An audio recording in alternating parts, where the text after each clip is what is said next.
പല സുഹൃത്തുക്കളെ, ഇന്ന് നമ്മൾ ചർച്ച ചെയ്യാൻ പോകുന്ന വിഷയം കന്നഡ സൂപ്പർ സ്റ്റാർ ഡോക്ടർ രാജ്കുമാറിനെ കുറിച്ച് വിശദമായിട്ടൊരു വീഡിയോ ചെയ്യണമെന്ന് ഇതിൽ ബിജു എസ് എന്ന സുഹൃത്ത് ആവശ്യപ്പെട്ടിരുന്നു. രാജ്കുമാറിനെ കുറിച്ച് പറയുകയാണെങ്കിൽ വർഷങ്ങളോളം പകരക്കാരില്ലാത്ത സൂപ്പർ സ്റ്റാറായിരുന്നു കന്നഡയിൽ. അതായത് അദ്ദേഹം ബിഗസ്റ്റ് സൂപ്പർ സ്റ്റാർ പ്രേംനസീർ സാറിനെ പോലെ നിത്യഹരിത നായകനുമാണ്, അവിടുത്തെ ബിഗ്ഗസ്റ്റ് സൂപ്പർ സ്റ്റാറുമാണ്. അങ്ങനെ ഇന്ത്യയിൽ രണ്ടാളെ മാത്രമേ ഉള്ളൂ, ഒന്ന് നസീർ സാറും മറ്റൊന്ന് രാജ്കുമാറും.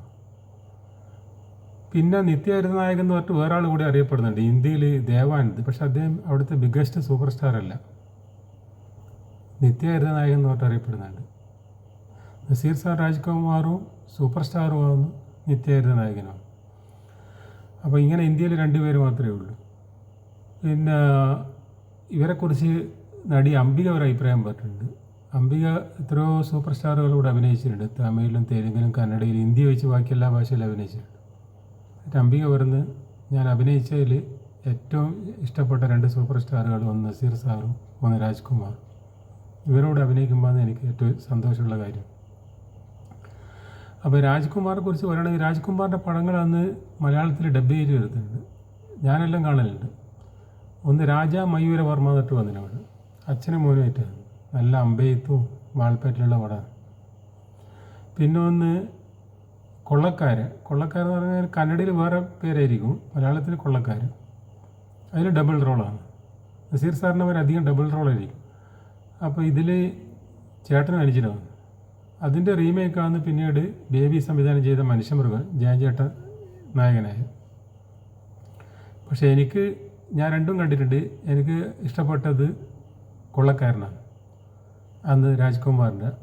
ഒരുപക്ഷെ അത് ആദ്യം കണ്ടതുകൊണ്ടായിരിക്കും, പിന്നെ കുറേ കഴിഞ്ഞാൽ ജയൻചേട്ടൻ്റെ വരുന്നത്. അപ്പോൾ നമുക്ക് തോന്നും ഇത് രാജ്കുമാറിൻ്റെ അത്ര പോരാൻ തോന്നും.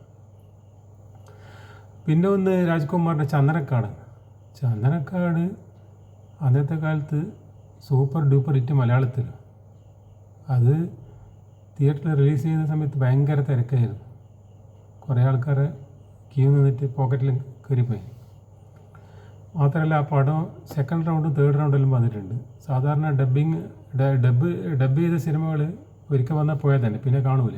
ഇത് മലയാള സിനിമ നസീർ സാറിൻ്റെ സിനിമയെല്ലാം പോലെ വീണ്ടും വന്നിന്, രണ്ട് പ്രാവശ്യം 3 പ്രാവശ്യം വന്നു. ഞാൻ 3ാമത്തെ പ്രാവശ്യമായിട്ടാണ് കണ്ടത്. അത് പിന്നെ B ക്ലാസ്സിലും C ക്ലാസ്സിലെല്ലാം വന്നിന്. വിഷ്ണുവർദ്ധനുണ്ട് അപ്പോഴത്തെ. വിഷ്ണുവർദ്ധൻ തുടക്കക്കാരനാണ് ആ സമയത്ത്, രാജ്കുമാർ അയ്യനായിട്ട്.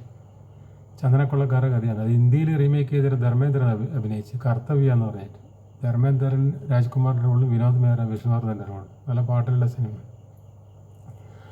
പിന്നെ രാജ്കുമാറിൻ്റെ എനിക്ക് പടം അന്നത്തെ കാലത്ത് ഏതെല്ലോ കണ്ടിരുന്നു, ചെറുപ്പത്തിൽ കണ്ടത്, പക്ഷേ ഓർമ്മ കിട്ടുന്നില്ല. പക്ഷേ പടത്തിൻ്റെ പേര് ഓർമ്മ കിട്ടുന്നില്ല. പിന്നെ നല്ല ഫൈറ്റ് ഉണ്ടാവും. രാജ്കുമാർ ചില ഡ്യൂപ്പില്ലാണ്ട് പിന്നെ ആക്ഷൻ ചെയ്യും. നല്ല മെയ്വഴക്കുള്ള നടനാണ്, കളരിപ്പയറ്റെല്ലാം പഠിച്ചത്. അതുകൊണ്ട് അധികം ബോഡി കാണിക്കും ഷർട്ടിൽ അയച്ചിട്ട്. പിന്നെ കുതിര സവാരി ചെയ്യാൻ നന്നായിട്ട് അറിയാം രാജ്കുമാറിന്. കാരണം രാജ്കുമാറിന് പകരക്കാരില്ലാന്ന് പറയാൻ കാരണം രാജ്കുമാറിന് ശേഷം കുറേ നടന്മാർ വന്നിന്. അവർ സൂപ്പർ സ്റ്റാറായ ആളെല്ലാം ഉണ്ട്. വിഷ്ണുവർദ്ധൻ സൂപ്പർ സ്റ്റാറാണ്, അംബരീഷ് അവിടുത്തെ റിബൽ സ്റ്റാറാണ്, പിന്നെ ശ്രീനാഥ് എന്ന് പറഞ്ഞ നടനുണ്ടായിരുന്നു ആ കാലത്ത്. ഇവർ 3 രാജ്കുമാറുള്ള സമയത്ത് തന്നെ ഫേമസ് നടന്മാരാണ്. പക്ഷേ രാജ്കുമാറിനെ തൊടാൻ പറ്റിയിട്ടില്ല. അവിടെ ആര് വന്നാലും രാജ്കുമാറിൻ്റെ 1ാം സ്ഥാനത്ത്. പിന്നെ രാജ്കുമാറിൻ്റെ പടം മലയാളത്തിൽ റീമേക്ക് ആയിട്ട് വരുന്നുണ്ട്. രാജ്കുമാറിൻ്റെ ഒരു പടമാണ് നസീർ സാറിൻ്റെ തമ്മാടി വേലക്ക്. പിന്നെ ഒന്ന് ഈ കൊള്ളക്കാരൻ മനുഷ്യമൃഗം. പിന്നെ വെല്ലുവിളി, സോമേട്ടൻ്റെ വെല്ലുവിളി രാജ്കുമാറും വൈരമുത്തും അഭിനയിച്ച പടമാണ് അന്നത്തെ കാലത്ത്. അതിൽ രാജ്കുമാറിൻ്റെ റോളിൽ സോമേട്ടനും വൈരമുത്തുവിൻ്റെ റോളിൽ ജനാർദ്ദനും. അപ്പോൾ കുറേ പടങ്ങൾ രാജ്കുമാറിൻ്റെ റീമേക്ക് ആയിട്ട് ഇവിടെ വരുന്നുണ്ടാവും. നമ്മൾ കന്നഡ ഫിലിം കാണാത്തതുകൊണ്ട് മനസ്സിലാകാത്തതുകൊണ്ടാണ്. കന്നഡ ഫിലിം കുറേ മലയാളത്തിൽ റീമേക്ക് ചെയ്ത് തരും. പിന്നെ രജനീകാന്തിൻ്റെ ഒരു നല്ലൊരു പടം ഉണ്ടായിരുന്നു, ലവ് സ്റ്റോറി. നല്ല എന്താണ്, വെള്ളിപ്പുറാവ് എന്നിട്ടൊരു പാട്ടുണ്ടായിരുന്നു. ആ പാട്ടിലെ പടം, ആ പടത്തിൻ്റെ പേര് മറന്നുപോയി. രജനീകാന്തും ഒരു പുതിയ നടിയാണ്. അത് കന്നഡയിൽ രാജ്കുമാർ ലക്ഷ്മിയായിട്ട് അഭിനയിച്ച പടമാണ്. അതാണ് ഭയങ്കര ഹിറ്റ് പടമാണ്. രണ്ടാൾ നന്നായി, രാജ്കുമാറും മലയാളത്തിൽ അല്ല തമിഴിൽ രജനീകാന്ത്. അത് രാജ്കുമാറും പിന്നെ മാധവി മാധവി മാധവി അഭിനയിച്ച പടം മന്നെന്ന് പറഞ്ഞിട്ട് തമിഴിൽ റീമേക്ക് ചെയ്തത്, രജനീകാന്തും വിജയശാന്തി അഭിനയിച്ചു. രാജ്കുമാർ പിന്നെ പാർട്ടി രൂപീകരിച്ചിട്ടൊന്നുമില്ല. പാർട്ടി രൂപീകരിച്ചിട്ടുണ്ടെങ്കിൽ ശരിക്കും അവിടുത്തെ മുഖ്യമന്ത്രി ഈസിയായിട്ട് മുഖ്യമന്ത്രിയാവും. പക്ഷേ അദ്ദേഹം അതിന് തുനിഞ്ഞിട്ടില്ല. അതുപോലെ മറ്റ് ഭാഷകളിൽ അഭിനയിക്കലുമില്ല, ഹിന്ദിയിൽ അഭിനയിച്ചിട്ടില്ല. ഒരു ബാംഗ്ലൂർ കന്നഡവാദിയാണ്, വെറും കന്നഡയിൽ മാത്രം അഭിനയിക്കുന്നത്. വേറെ സ്റ്റേറ്റിലെ ആൾക്കാർ രാജ്കുമാറിന് അങ്ങനെ ഇഷ്ടമല്ല.